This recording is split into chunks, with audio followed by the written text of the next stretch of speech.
أعوذ بالله من الشيطان الرجيم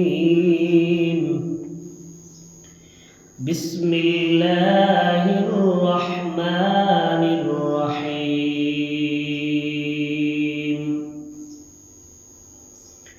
سبحان الذي أسرى بعبده ليلا من المسجد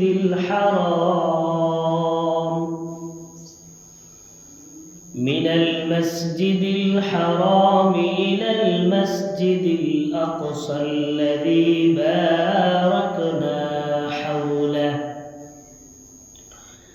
باركنا حوله لنريه من آياتنا إنه هو السميع البصير. وقال رسول الله صلى الله عليه وسلم رأيت ربي عز وجل. وقال تبارك وتعالى في شان حبيبه ومحبوبه إن الله وملائكته يصلون على النبي يا أيها الذين آمنوا صلوا عليه وسلموا تسليما.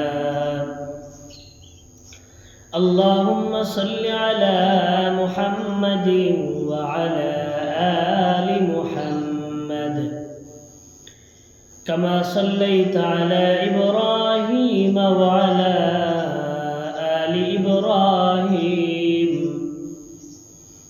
إنك حميد مجيد.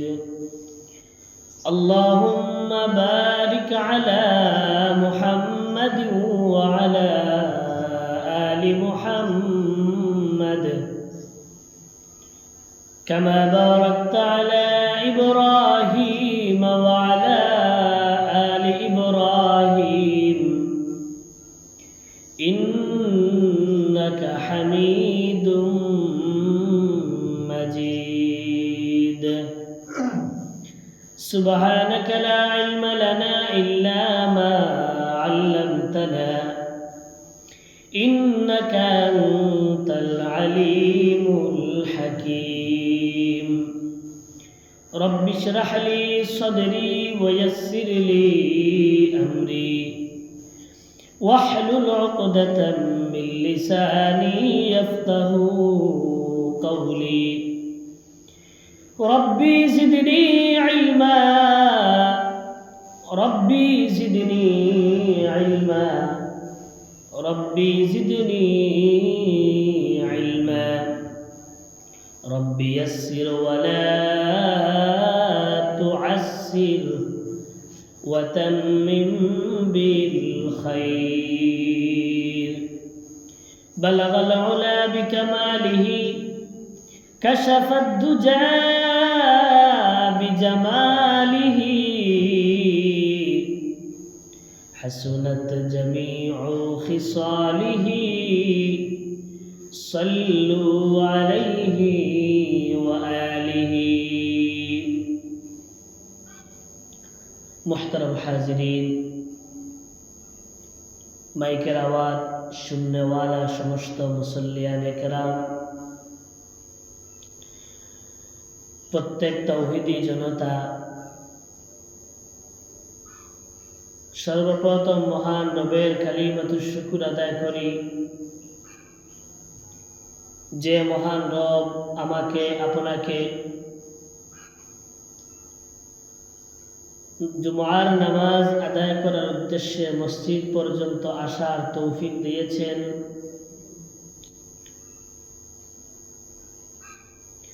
এজন্য সর্বপ্রথম মহান রবের শুকর আদায় করি, বলি আলহামদুলিল্লাহ।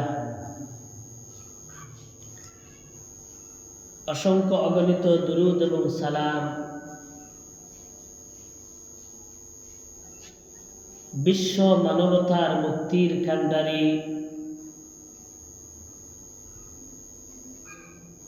হযরত মুহাম্মদুর রাসূলুল্লাহ সাল্লাল্লাহু আলাইহি ওয়াসাল্লামের উপর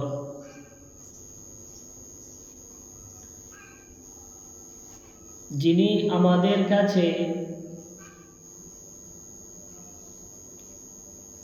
নবী হিসাবে প্রেরিত হয়েছেন, যিনি আমাদের কাছে রাসূল হিসাবে প্রেরিত হয়েছেন, যিনি আমাদের কাছে মুবাশশিরিন হিসাবে প্রেরিত হয়েছেন, যিনি আমাদের কাছে মুনজিরিন হিসাবে প্রেরিত হয়েছেন, যাকে আল্লাহ পাক রব্বুল আলামিনের পক্ষ থেকে অসংখ্য অগণিত মুআজিজা দান করা হয়েছে,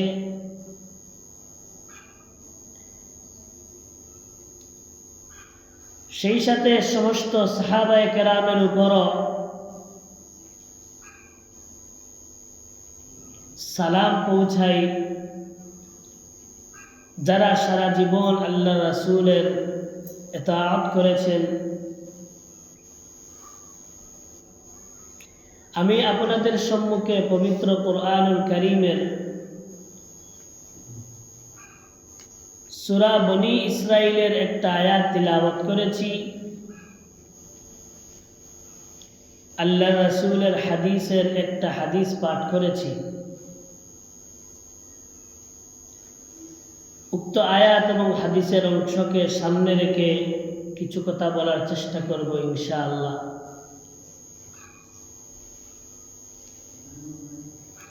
যাই হোক, উক্ত আয়াত এবং হাদিসে মেরাজ সম্পর্কিত আলোচনা হয়েছে। যেহেতু বর্তমান আরবি যেই মাস চলতেছে, এই মাসের নাম হলো রজব মাস।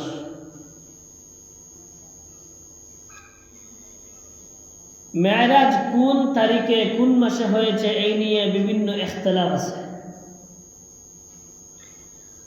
তবে বিভিন্ন ইখতিলাফের মধ্যে মশহুর বা প্রসিদ্ধ একটা মত হলো এই রজব মাসের 26 তারিখের দিনগত রাত, অর্থাৎ 27শে রজব রাত্রিতে আল্লাহ পাক রব্বুল আলামিন তার প্রিয় বান্দাকে, তার রাসূলকে, তার মাহবুবকে মেরাজ নামক মুআজিজা দান করে ধন্য করেছেন। সেজন্য এই মাসেই, এই সময়ে এই আলোচনাটা করা বেশি উপযুক্ত।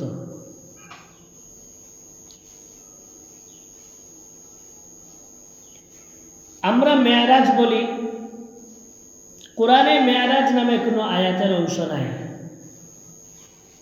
তবে কোরআনে ইসরা শব্দ আছে, আসরা। আল্লাহ রাসূলের মেরাজের দুই অংশ। মেরাজের রাত্রিতে যেই সফরটা, এই সফরের দুইটা অংশ। প্রথম অংশ হলো মসজিদে হারাম থেকে মসজিদে আকসা পর্যন্ত, আর দ্বিতীয় অংশ হলো মসজিদে আকসা থেকে আল্লাহ পর্যন্ত পৌঁছা পর্যন্ত। এই প্রথম অংশটার নাম হলো ইসরা। ইসরা শব্দের শাব্দিক অর্থ হলো রাত্রিতে ভ্রমণ করা। যেহেতু মেরাজের ঘটনাটা রাত্রিতে হয়েছে, তাই কোরআনে এই শব্দটাকে ইসরা রূপে নামকরণ করা হয়েছে।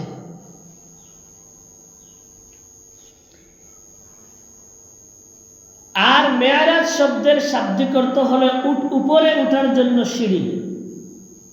যেহেতু মসজিদে আকসা থেকে আল্লাহর জন্য সাক্ষাতের জন্য উপরে উঠতে হয়েছে, তাই তার নাম মেরাজ হিসাবে নামকরণ করা হয়েছে। এই দুই অংশ একত্রে এক জুমায় আলোচনা করে শেষ করার মতো না। কোরআন এবং হাদিসের মধ্যে বিষয়টা অনেক লম্বা। তাই আজকে আমরা প্রথম যে অংশটা ইসরা সম্পর্কে আলোচনা করব ইনশাআল্লাহ। মেরাজ এবং ইসরা এই উভয়টা কোরআন এবং হাদিস উভয়ে প্রমাণিত। কোরআন দ্বারাও প্রমাণিত, হাদিস দ্বারাও প্রমাণিত। কোরআন দ্বারা ইসরা এর প্রমাণ হলো এই যে সুবহানাল্লাযী আসরা বিআবদিহি লাইলাম মিনাল মাসজিদিল হারাম। এই যে আসরা শব্দটা এটা কোরআন থেকে, এটা কোরআন দ্বারা সাবিত যে আল্লাহ রাসূলের ইসরা হয়েছে। এবার মেরাজের প্রমাণ কি? সূরা নজমের এক আয়াতে আল্লাহ বলেন ওয়ালাকাদ রাআহু নাজলাতান উখরা ইনদা সিদরাতিল মুনতাহা ইনদাহা জান্নাতুল মাওয়া। এই আয়াতের অর্থ হলো আল্লাহ রাসূল নিজে বলেন যে ওয়ালাকাদ রাআহু নাজলাতান উখরা, আমি জিবরাইল আমিনকে দ্বিতীয়বার তার নিজের আকৃতিতে দেখেছি। কোন জায়গায় দেখেছি? ইনদা সিদরাতিল মুনতাহা, সিদরাতুল মুনতাহায় দেখেছি। ইনদাহা জান্নাতুল মাওয়া, যেই সিদরাতুল মুনতাহার পাশে জান্নাতুল মাওয়া অবস্থিত। তো জান্নাতুল মাওয়া আর সিদরাতুল মুনতাহা এটা তো দুনিয়ার কোনো অংশ না, এটা উপরের অংশ। তাই বোঝা গেল আল্লাহ রাসূল বলতেছেন সূরা নজমের মধ্যে, আমি জিবরাইল আমিনকে নিজের আকৃতিতে দ্বিতীয়বার অথবা পুনরায় সিদরাতুল মুনতাহায় দেখেছি। তো সিদরাতুল মুনতাহা এটা তো দুনিয়ার কোনো অংশ না, এটা উপরের অংশ। তাই বোঝা গেল এটা মেরাজের অংশ। কোরআন দ্বারা মেরাজ এবং ইসরা উভয়টা সাবিত। এবার এই যে মেরাজ বা ইসরা সম্পর্কে যে আয়াত আল্লাহ নাজিল করেছেন 15 পারার সর্বপ্রথম আয়াত, সূরা বনী ইসরাঈলের প্রথম আয়াত, আল্লাহ বলছেন সুবহানাল্লাযী আসরা বিআবদিহি লাইলাম মিনাল মাসজিদিল হারাম ইলাল মাসজিদিল আকসাল্লাযী বারাকনা হাওলাহু লিনুরিয়াহু মিন আয়াতিনা ইন্নাহু হুয়াস সামিউল বাসীর। এই আয়াত হলো সূরা বনী ইসরাঈলের প্রথম আয়াত। এখন আয়াতের আমরা অর্থটা জানি। প্রথম আয়াতের অর্থ হলো, প্রথম অংশের সুবহানাল্লাযী, সুবহান এটা আশ্চর্য কোনো বিষয় বুঝাইতে আমরা বলি সুবহানাল্লাহ। আমরা যদি কখনো আশ্চর্যজনক কোনো খবর শুনি তখন বলে উঠি সুবহানাল্লাহ। তাহলে আল্লাহ যে এই ভ্রমণের রাতের প্রথম আয়াতটাই প্রথম অংশে বলেছেন সুবহান, বুঝা গেল মেরাজের ঘটনা এটা যেমন তেমন কোনো ঘটনা না, এটা আশ্চর্যজনক বিরাট এক ঘটনা। এজন্য আল্লাহ আয়াতের প্রথমেই সুবহান শব্দটি বর্ণনা করেছেন। এই সুবহান শব্দের মধ্যে আরেকটা বিষয় আছে। সুবহান শব্দের অর্থ হলো পবিত্রতম সত্তা। এখানে পবিত্রতম সত্তা বলার অর্থ হলো, অনেক মানুষ মেরাজকে অস্বীকার করে। মুরতাদ জিন্দিক এক পার্টি যারা মেরাজকে স্বীকার করে না, তারা বলে এক রাত্রির মধ্যে জান্নাতুল মসজিদে হারাম থেকে মসজিদে আকসা পর্যন্ত, আবার মসজিদে আকসা থেকে এই যে আল্লাহ পর্যন্ত জান্নাত দুজক সব কিছু পরিদর্শন করা, এত কিছুকে এক রাতে সম্ভব, তারা এটা বিশ্বাস করে না। এখন তারা যদি মেরাজের আল্লাহর রাসূলের এই ঘটনাকে বিশ্বাস না করে, তাহলে এই ঘটনা তো কোরআন দ্বারা সাবিত, বোঝা গেল তারা কোরআন বিশ্বাস করে না। আর যারা কোরআন বিশ্বাস করে না, তারা বোঝা গেল আল্লাহর পক্ষ থেকে অবতীর্ণ এই ওহী এটা বিশ্বাস করতেছে না।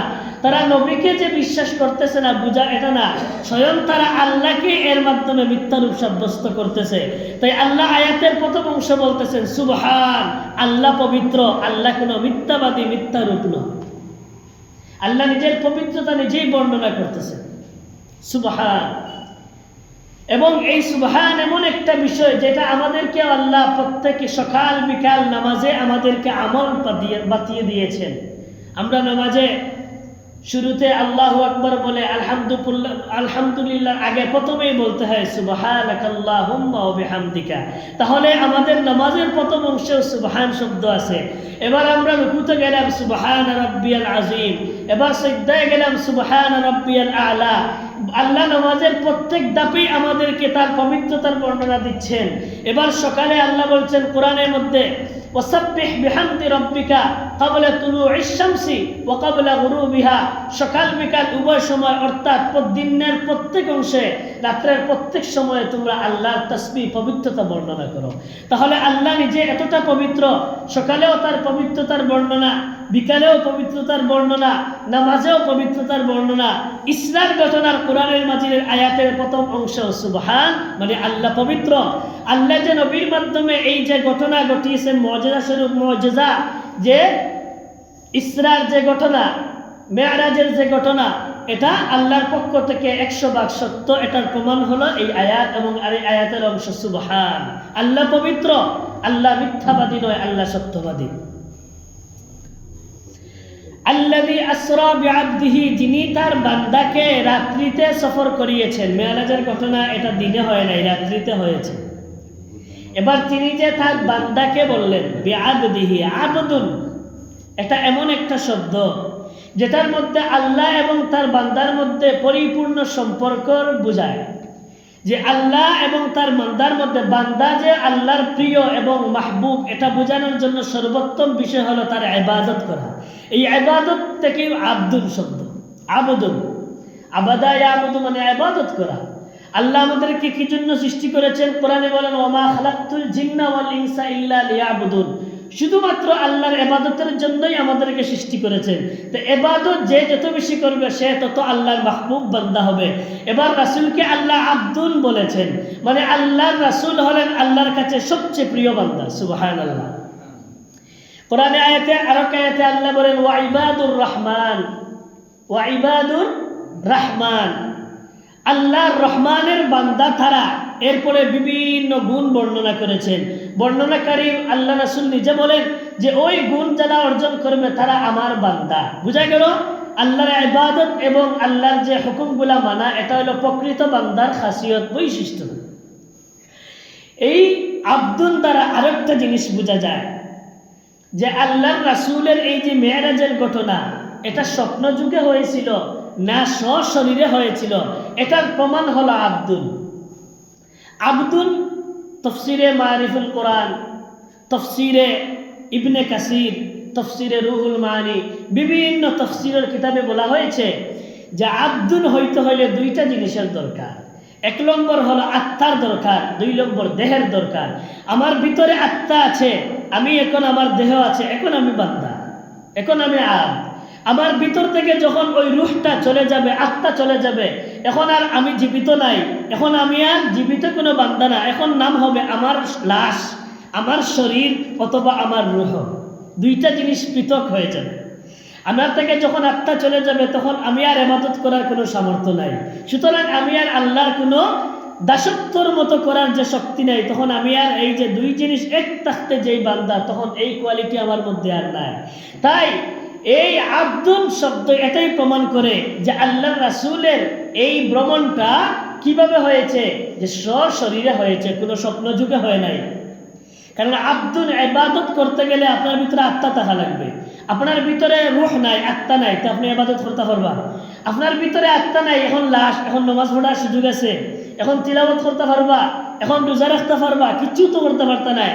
আত্মা এবং দেহ উভয়টার সমন্বয়ে ইবাদত আব্দ হয়। তাহলে আল্লাহর রাসূল যে আল্লাহ বলছেন সুবহানাল্লাযী আসরা বিআবদিহি, আল্লাহ তার আব্দকে, তার বান্দাকে রাত্রিতে ভ্রমণ করিয়েছেন, মেরাজের ঘটনা। এই ভ্রমণটা বোঝা গেল আব্দুল শব্দ আল্লাহ ব্যবহার করেছেন, এর মানে হলো এটা স্বপ্ন যুগে হয় নাই, এটা সশরীরে হয়েছে। এটার আরেকটা প্রমাণ হলো সূরা ফুরকানের প্রথম আয়াতে আল্লাহ বলেন তাবারাকাল্লাযী নাযালাল ফুরকানা আলা আবদিহি লিয়াকুনা লিল আলামিন নাযীরা। আল্লাহ বলছেন তাবারাকাল্লাযী নাযালাল ফুরকান, বরকতময় সেই আল্লাহ যিনি ফুরকান নাজিল করেছেন, মানে কোরআন নাজিল করেছেন। নাযালাল ফুরকান আলা আবদিহি, তার বান্দার উপর। এবার বলুন, আমরা নবীর উপর যখন কোরআন নাজিল হয়েছে, নবী কি জীবিত ছিলেন নাকি মৃত? মৃত মানুষের উপরে তো কোরআন নাজিল হয় না। আমার নবীজি যখন কোরআন নাজিল হয়েছে তখন তো জীবিত ছিলেন। বুঝা গেল আব্দুল হইতে হইলে জীবিত সত্তার দরকার, যাই শরীরের মধ্যে রূহ থাকা দরকার। তাই আল্লাহর রাসূলকে যে আল্লাহ মেরাজ করিয়েছেন, এই মেরাজটা সশরীরে হয়েছে, এর প্রমাণ হলো সুবহানাল্লাযী আসরা বিআবদিহি, এই আব্দুল শব্দ। এই আমরা শাব্দিক কিছু তর্জমা এবং কিছু ব্যাখ্যা আমরা পাইলাম। সুবহান শব্দের ব্যাখ্যা, আসরা শব্দের ব্যাখ্যা, বিআবদিহি আব্দুল শব্দের ব্যাখ্যা। এবার লাইলান, এই লাইলান শব্দ মানে রাত্রিতে যে ঘটেছে, এবার প্রমাণ যে লাইলান মানে এই মেরাজে ঘটনা রাত্রিতে হয়েছে। মিনাল মসজিদিল হারাম ইলাল মসজিদিল আকসা, মসজিদে হারাম থেকে মসজিদে আকসা পর্যন্ত ইসরা হয়েছে। আল্লাযী বারাকনা হাওলা, যে মসজিদে আকসা এটার চতুর্পাশ মানে ফিলিস্তিন, পুরা ফিলিস্তিনের মধ্যে বারাকনা, আল্লাহ বলছেন আমি বরকত নাজিল করেছি। সুবহানাল্লাহ। এবার ফিলিস্তিন বা মসজিদে আকসার আশেপাশে আল্লাহ কি বরকত দিয়েছেন? আয়াতে তো শুধু আয়াতের অনুবাদ করেছি, ব্যাখ্যা তাফসীরে রুহুল মানি এবং অন্যান্য অনেক তাফসীরের কিতাবে এই অংশের ব্যাখ্যা করা হয়েছে যে কিসের বরকত, বরকতটা কি। বলা হয়েছে দুই ধরনের বরকত। এক বরকত হলো ধর্মীয় বরকত, দুই নম্বর হলো পার্থিব ইহকালীন যে বরকত। তাহলে ধর্মীয় বরকত কি আর ইহকালীন বরকতটা কি? ফিলিস্তিনের মধ্যে মসজিদে আকসার মধ্যে বরকত আল্লাহ দান করেছেন। এই বরকতটা কি? দুইটা বরকত। প্রথম হলো ধর্মীয় বরকত, দুই নম্বর হলো পার্থিব বরকত।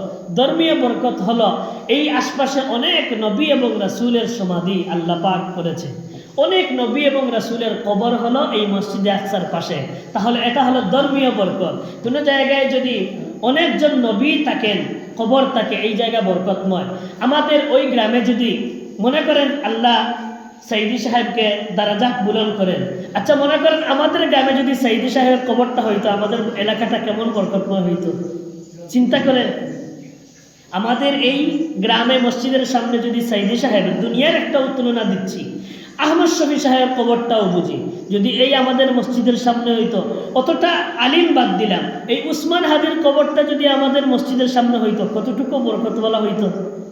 এবার অনেক নবী মসজিদে আকসার আশেপাশে শায়িত, তাহলে এই মসজিদে আকসা কতটুকু বরকতময়।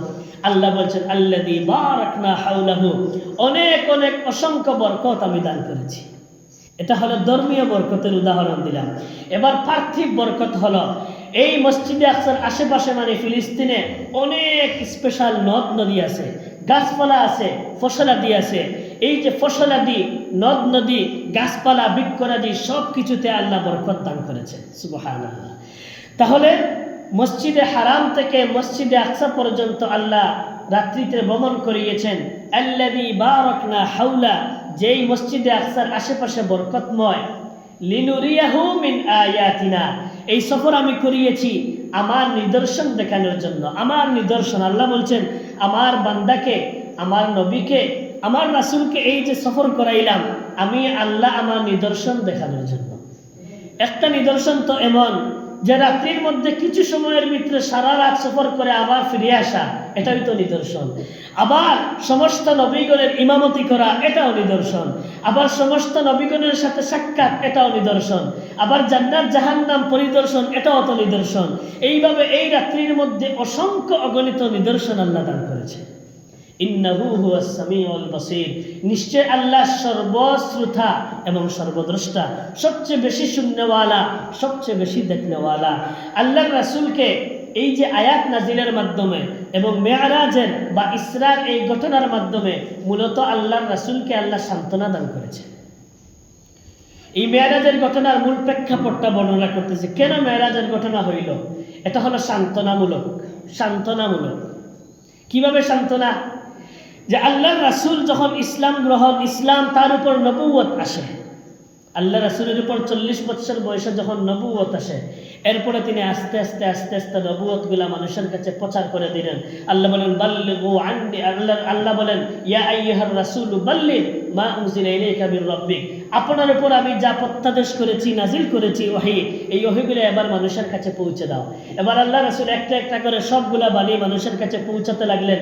ইসলাম সম্প্রসারিত হতে লাগলো, প্রসারিত হতে লাগলো।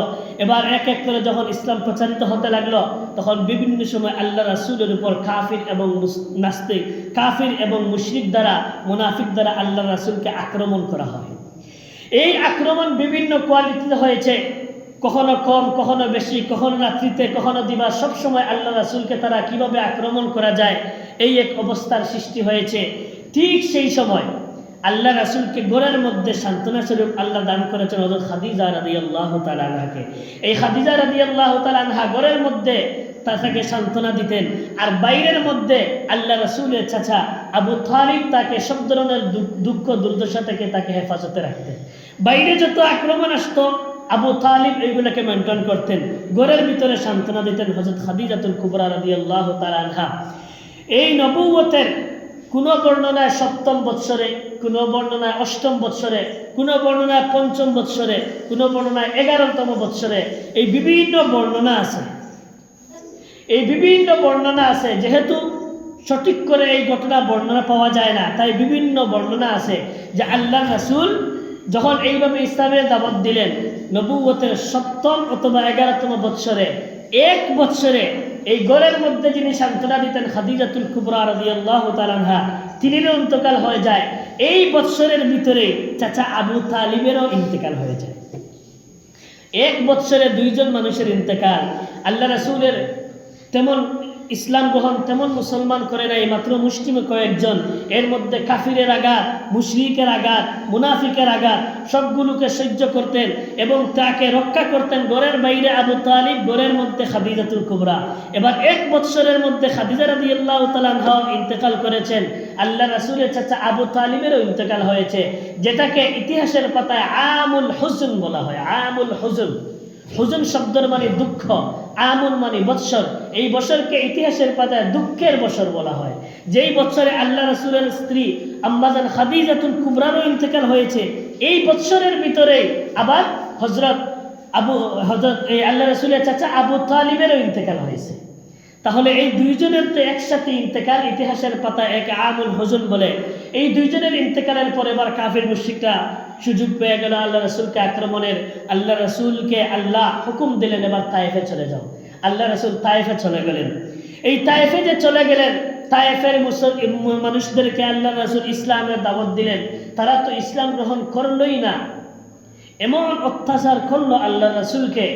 এই ঘটনাটা যখন আমাদের কিতাবে আমার এক উস্তাদ হাফিজ মাওলানা আব্দুল হালিম সাহেব পড়াচ্ছেন, তখন এইদিকে কিতাব, ছোট্ট একটা কিতাবের মধ্যে আল্লাহ রাসূলের জীবনী সিরতে মুস্তাফা পড়াচ্ছেন, আর ওইদিকে তিনি চোখ বেয়ে বেয়ে বেয়ে বেয়ে পানি পড়তেছে। আমার উস্তাদ, আল্লাহ আমার উস্তাদের হায়াতকে দরাজ করুন, এখনো মনে আছে এই ঘটনা। তায়েফের ঘটনা যখন বলতেছেন যে আল্লাহ রাসূল দেখেন ঘরের মধ্যে যিনি রক্ষা করতেন, সান্ত্বনা দিতেন, তিনিরও ইন্তেকাল। বাইরের যিনি সব কিছুকে মেনটেন করতেন আবু তালিব, তারও ইন্তেকাল।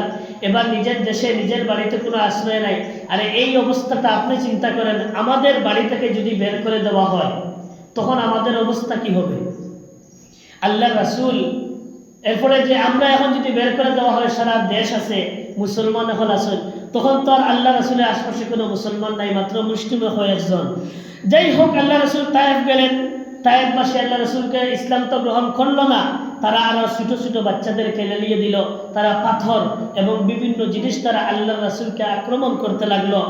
যেই নবীর শরীরে মশা এবং মাছি পর্যন্ত বসা হারাম ছিল, যেই নবীর প্রস্রাব মুবারক থেকে আতরের সুঘ্রাণ বের হতো, যেই নবীর শরীরের ঘাম থেকে ঘ্রাণ বের হতো, সেই রাসূলকে তারা পাথর এবং বিভিন্ন জিনিস তারা আক্রমণ করতেছে। চিন্তা করে সেই নবীর শরীর থেকে এইভাবে রক্ত ঝরতেছে। এই অবস্থায় হযরত জিবরাইল আমিন আল্লাহ রাসূলের কাছে আল্লাহর পক্ষ থেকে এসে বলল, ওগো জিবরাইল, আপনি যদি হুকুম দেন 2টা পাহাড়ের মধ্যবর্তী তাদেরকে রেখে এইভাবে আবার ডানা দিয়ে 2টা পাহাড় একত্র করে তাদেরকে মিশিয়ে দিব। আল্লাহ রাসূল বলেন যে আমি লানত হিসাবে, অভিশাপ হিসাবে তাদের কাছে আসি নাই, আমি তাদের কাছে এসেছি রহমত হিসাবে। রহমতের নবী কখনো তাদের জন্য বদদুয়া করতে পারে না, রহমতের দোয়া করেন। হয়তো তারা আমাকে মানছে না, ইসলাম গ্রহণ করছে না, তাদের ছেলে, তাদের নাতি, তাদের বংশ থেকে কেউ হয়তো ইসলাম গ্রহণ করবে, আমার দলে চলে আসবে, জান্নাতের পথে চলে আসবে। এই ঘটনার পর থেকে আল্লাহ রাসূলকে এই যে একদিকে আমাদের খাদিজাতুল কুবরার ইন্তেকাল, একদিকে আবু তালিবের ইন্তেকাল, একদিকে তায়েফবাসীর এই নির্যাতন, এই সব কিছু থেকে সান্ত্বনা দেওয়ার জন্য আল্লাহ রাসূলকে আল্লাহ এই মেরাজের ঘটনা ঘটিয়েছেন। যাই হোক, এই পর্যন্ত মেরাজের আমরা আলোচনা জানলাম, কোরআনের আয়াত জানলাম, শাব্দিক ব্যাখ্যা জানলাম, মেরাজের তারিখ সম্পর্কে বিভিন্ন মত আছে। এবার মেরাজের ঘটনা ওই জায়গা থেকে শুরু। আল্লাহ তাফসীরে মারিফুল কোরআনে বলছেন যে আল্লাহ রাসূল ঘরের মধ্যে উম্মে হানির ঘরের মধ্যে শুয়া, যেটা মসজিদে হারামের পাশেই উম্মে হানির ঘর ছিল। উম্মে হানির ঘর মসজিদে হারামের একেবারে পাশেই। যাই হোক, আল্লাহ রাসূল ওই ঘরের মধ্যে শুয়া। কিতাবের মধ্যে পাওয়া যায় একদিকে একদিকে হযরত আলী রাদিয়াল্লাহু তাআলা আনহু শুয়া ছিলেন, আরেক পাশে হযরত জাফর রাদিয়াল্লাহু তাআলা আনহু ছিলেন। অন্য বর্ণনায় পাওয়া যায় একদিকে তো জাফর, আরেকদিকে আলী না, হযরত হামজা রাদিয়াল্লাহু তাআলা আনহু। আল্লাহ রাসূল ঘরের মধ্যে শুয়া, একদিকে হামজা, আরেকদিকে জাফর, তিনজন শুয়া। এমত অবস্থায় হঠাৎ দেখা যায় মাথার উপরে এই যে সাত আছে, সাতগুলো অটোমেটিক চলে গেল। এবার সাতের মধ্যে আল্লাহ রাসূল দেখতেছেন যে কি, আল্লাহ রাসূল তো যদিও তিনি চোখ ঘুমে কিন্তু অন্তর জাগ্রত। হঠাৎ জিবরাইল আমিন কি করছেন, এই সাতগুলা সরাইলেন। এবার সরাইয়া হযরত জিবরাইল আর মিকাইল দুইজন ফেরেশতা একসাথে আসলেন। এবার মিকাইল আলাইহিস সালাম বলছেন, ও জিবরাইল আমিন, এই যে তিনজন মানুষ দেখা যায়, আমরা কার কাছে আইলাম, কার ভ্রমণ হবে, এখানে তো তিনজন। আর হযরত জিবরাইল আমিন বলেন, এখানের মধ্যে সর্বশ্রেষ্ঠ যিনি, তাকে আমরা সফর করাবো। আর এই সর্বশ্রেষ্ঠ মানব তিনি হলেন এই মাঝে, ডান পাশে একজন, বাম পাশে একজন, মাঝের জনকে আমরা করাবো। এরপরে উম্মে হানি ঘর থেকে আল্লাহ রাসূল সাল্লাল্লাহু আলাইহি ওয়াসাল্লামকে জাগ্রত করা হলো। এখন প্রশ্ন হলো, এই ঘরের ছাদ এইটা ফাঁক করার দরকার কিটা? আল্লাহ রাসূল তো এমনিও তুলিয়ে নেওয়া যায়, দরজা এই ছাদ আবার ফাঁক করে আওয়া লাগেনি। এর উত্তর হইল, এটা আল্লাহ রাসূলকে জিবরাইল আমিন ও কথা শিখাইরা যে আপনি শিখিয়ে রাখো, আমি স্বাভাবিকভাবে আইতাম পারতাম, আমি দরজা এই ছাদ ফাঁক করিয়া আওয়ার কারণ হইল আপনি বুঝিলাম স্বাভাবিক কিছু ঘটতো না, আজকে রাত্রে বিরাট এক ঘটনা ঘটল। এর লাগি স্বাভাবিক প্রেক্ষিতে না আইয়া আমি একটু বিপরীত ধর্ম অন্য সিস্টেমে আইছি। আপনারা ওখানে বুঝাইতাম চাই যে আমি স্বাভাবিক অবস্থায় আইছি না অস্বাভাবিক অবস্থায় আইছি, মানে আজকে রাত্রে এমন এক ঘটনা ঘটলো যে ঘটনা স্বাভাবিক নয়, অস্বাভাবিক। সুবহানাল্লাহ।